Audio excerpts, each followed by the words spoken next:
Put your hands together for Shahzeb Khanzada.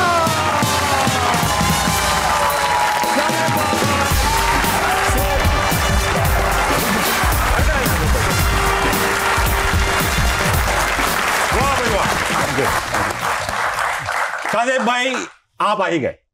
Finally मैं आ गया। In fact मैं गलत बात है कि मैं आना नहीं चाह रहा था। ये बोलते हैं मैं 10 साल से आना चाह रहा था शो में, और 10 साल से मैं सोच रहा था कि किसी शो में जाऊं, और फिर ताबिश जियो में आए और मैं शो में जाने की चाह रहा था, मगर इमरान अशरफ लाहौर से शो कर रहे थे। फिर मैंने सोचा कि अब तो मुझे शो में जाना पड़ेगा क्योंकि शाहज़ेब भाई फिर मैंने सोचा अब तो मुझे जाना पड़ेगा क्योंकि कराची से शो कर रहे हैं, मगर अहमद अली भट्ट साहब ने टीवी पे शो ही करना छोड़ दिया। आप तैयार हो गए? अब मैंने कहा कि अब ताबिश हाशमी के अलावा कोई चांस नहीं रहा। मुझे पता था कुछ आएगा, उससे पहले मैंने कुछ कहा नहीं, मैं रोक के रखूंगा। शाहज़ेब भाई शो की रिवायत है, जो गेस्ट आते हैं एक शेर सुनाता है और फिर इनको ठंडा करता है। शेर व शायरी में अच्छा नहीं हूं मैं, ठीक है, मगर एक शेर है। पूरे पाकिस्तान में और इंडिया में नहीं है इतना कोई फनी आदमी। पूरे पाकिस्तान और इंडिया में नहीं है इतना कोई फनी आदमी जितना है ताबिश हाशमी, जितना है ताबिश हाशमी। बहुत शुक्रिया।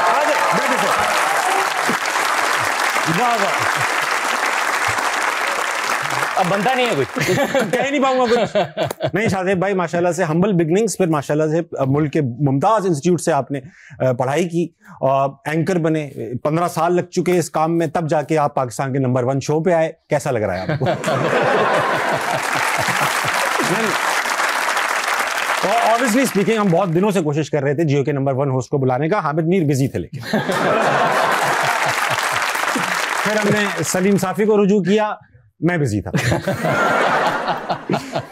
शाहज़ेब भाई एक बात पूछना चाहूंगा, आपका एक सिंध के एक शहर से ताल्लुक है, निस्बतन छोटा शहर है, if you compare it with Karachi, गांव बेसिकली कराची से। फिर आप कराची आए पढ़ने के लिए, आपने इंजीनियरिंग की। यूजुअली जो गांव से लोग आते हैं शहर की जानिब, कॉन्फिडेंस लेवल शहरियों जैसा नहीं होता उनका, मगर आप जिस तरीके से बात करते हैं, इंटरव्यूज करते हैं, अनअपोलोजेटिक रहते हैं, ये कैसे आया कॉन्फिडेंस? क्या आप तकरीरें करते थे, कुछ करते थे गांव में? कुछ गांव में स्कूल की हद तक तकरीर जरूर करता था। अच्छा। मगर जो कॉन्फिडेंस की बात है, ये मुझे लगता है कि अब जब मैंने अपनी पूरी लाइफ पर रिफ्लेक्ट करना शुरू किया है ताबिश, तो 2-4 वाकयात होते हैं इंसान की जिंदगी में जो वो सोचता है। मुझे लगता है मेरी वालदा का, वालिद वालदा दोनों का, सबके वालिदैन अजीम होते हैं, सबके वालिदैन को अल्लाह लंबी जिंदगी दे, मगर मुझे लगता है मेरे वालिदैन बहुत अजीम वालिदैन हैं, जिनका बहुत बड़ा किरदार है मेरी लाइफ में। कि मुझे गांव में पला बड़ा, मैं 17 साल की उम्र में कराची आया इंटर करने के बाद, और उसके बावजूद जो कॉन्फिडेंस है, मेरा ख्याल है सवाल करना मुझे मेरे पेरेंट्स ने सिखाया कि सवाल करने चाहिए इंसान। शाहज़ेब भाई मैंने सुना कि आप जैसा जो मतलब बड़े बड़ों को ज़ेर कर देता है, बचपन में टीचरों से ज़ेर होता रहा, बल्कि ज़ेर ज़बर होता रहा। कभी आप पेश भी बहुत ज़्यादा मार पड़ी है, बहुत ज़्यादा मार पड़ी। मगर मेरा ख्याल है जो टर्निंग पॉइंट है, जब आप बात करते हैं, जिसकी वजह से मैं बहुत ज़्यादा क्रेडिट देता हूँ अपने वालिदैन को, वालदा को, वालिद को, उसमें यह है कि जब आप क्लास 5 क्लियर करते हैं तो आप प्राइमरी से सेकेंडरी हाई स्कूल में जाते हैं। तो हाई स्कूल में ग्रेड 6 था, उसमें मुझे सवाल करने की तो बहुत ज़्यादा आदत थी। तो सवाल किया, और सवाल करने पर टीचर ने जोर का थप्पड़ मारा। जब जोर का थप्पड़ लगा मुंह पे, तो मैं इतना शर्मिंदा हो गया, क्योंकि नई ग्रेड 6 शुरू हुआ था, इतनी मेरे ख्याल मार खाने की उस वक्त तक आदत नहीं हुई थी। मैं इतना शर्मिंदा हो गया कि जो ब्रेक होता था जिसमें हम क्रिकेट खेलने जाते थे, वो मुझे हिम्मत नहीं हुई, मैं किसी स्टूडेंट को फेस नहीं कर पा रहा था। तो मैं घर चला गया। मैं घर गया तो अम्मी ने पूछा क्या हुआ, मैं रोने लग गया। जब मैं रोया तो उन्होंने देखा तो पूरा निशान चेहरे पर था। तो अम्मी को बहुत गुस्सा, बहुत जब आप गांव में रहते हैं, वो बहुत कंजर्वेटिव सोसाइटी होती है। खवातीन, मेरी अम्मी बिल्कुल एक काला बुर्का पहना करती थी, और वो बॉयज स्कूल, वहां पर किसी खातून का जाना ये पॉसिबल नहीं था। ठीक। अम्मी को बहुत गुस्सा आया। अम्मी ने कहा मैं चलती हूँ तुम्हारे साथ स्कूल। अच्छा, अब मैं जाहिर जब आप जिस सोसाइटी का हिस्सा होते हैं वैसे ही होता है। मैं अम्मी से कह रहा हूँ नहीं आप प्लीज मत जाएं, पहले मेरा बड़ा मजाक उड़ा है, मैं कैसे किसी का सामना करूंगा, नहीं मैं जाऊंगी स्कूल। अम्मी ने बुर्का पहना अपना, और अम्मी मुझे लेके साथ साथ जा रही है। बुर्का पहना, और मैं मिन्नत देके जा रहा हूँ कि मैं प्लीज मत जाएं, प्लीज मत जाएं, बहुत मेरा मजाक उड़ेगा। सही बात। अम्मी सीधी गई हेडमास्टर के ऑफिस में, उन्होंने कहा मेरे बेटे को मारा है। उन्होंने टीचर को बुलाया, तो टीचर ने, और मारना वहां कोई ऐसी बात नहीं है, रेगुलर था, रेगुलर है, मार तो पट्टी है वहां पर। तो टीचर आए तो अम्मी ने कहा आपने मेरे बेटे को क्यों मारा? तो वो कुछ नहीं बोल पा रहे थे। तो अम्मी ने कहा कि आपने मारा क्यों? तो उन्होंने कहा कि बहुत सवाल पूछ रहा था। मैंने कहा यही मसला है, सवाल पूछने पे क्यों मारा? गलत जवाब नहीं दिया था मेरे बेटे ने, सवाल पूछा था, उसका जवाब देना आपका काम। वाह वाह।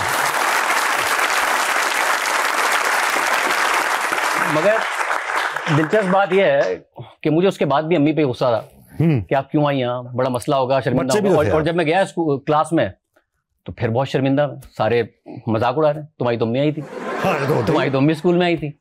तो और उसके बाद हुआ ये कि मैं और शर्मिंदा हो रहा था। मगर टीचर हुआ ये कि फिर टीचर आए और उन्होंने बात बात पे कि शोर हो रहा है, सबको मारा, सबको मार दिया, सबको मारा, क्लास में शोर हो रहा है, सबको मारा। किसी वहां पे एक कल्चर है मारने का। ये तो अब अल्लाह भला करे शहजाद रॉय का और लोगों जिन्होंने बड़ी आवाज उठाई है और जिसकी वजह से मारने के कल्चर के खिलाफ लेजिस्लेशन हुई है। तो मेरा बहुत मजाक उड़ा। तो टीचर आए, उन्होंने सबको मारा और मुझसे कहा यार तुम बैठ जाओ, तुम्हारी अम्मी आ जाती है यार स्कूल। मैं और शर्मिंदा, ये क्या हो गया। उसके बाद हुआ ये कि 3-4 टीचर्स ने जब 3-4 दिन तक नहीं मारा तो उसके बाद बाकी सब जेलस होने लग गए, यार इसको मारनी पड़ती है, हम सबको मार पड़ती है। तो फिर वहां पर पेरेंट्स का आना, पेरेंट्स का कॉल करना, सबके पास फोन भी नहीं होता था उस वक्त, वो एक कल्चर बन गया। तो ऐसा नहीं है कि उसके बाद मार नहीं पड़ी, मगर सवाल पूछने पे कभी मार नहीं पड़ी। वाह, बहुत अच्छा। मैं आप सबको एक बात बताना चाहता हूँ, 2011 तक ये कानून में शामिल था कि बच्चों को हल्का फुल्का टिकाया जा सकता है। फिर जियो और शहजाद रॉय स्पेशली, इन दोनों ने काम किया इस बारे में और अब कानून पास हुआ है पाकिस्तान में कि पाकिस्तान में बच्चों को कतई नहीं मारा जा सकता। बिल्कुल भाई। अच्छा, ये कॉन्फिडेंस तो तभी तो, अच्छा आज तो नहीं अम्मी आ जाएंगी अगर मैं कोई सख्त सवाल पूछूं आपने नहीं, मुझे सवाल पूछने पे आपने कुछ कहा तो आ सकती नहीं, मैं सवाल अच्छा, मेरी अम्मी तो लोगों की अम्मियां दुआएं देती हैं कि बेटा तुम बड़े होकर तरक्की करो, ये करो। मेरी अम्मी, जब मैं मीडिया में आया ना तो अम्मी ने मेरी वाकई एक बार दुआ दी कि अल्लाह मियां बेटा कभी तुझे शाहजेब खानजादा के शो में ना जाना पड़े, क्योंकि हर कोई आपके शो में केस पे आता है ना, फलां से फलां, तो कहती बेटा ऐसा कुछ ना करना कि उस शो पे जाना पड़े।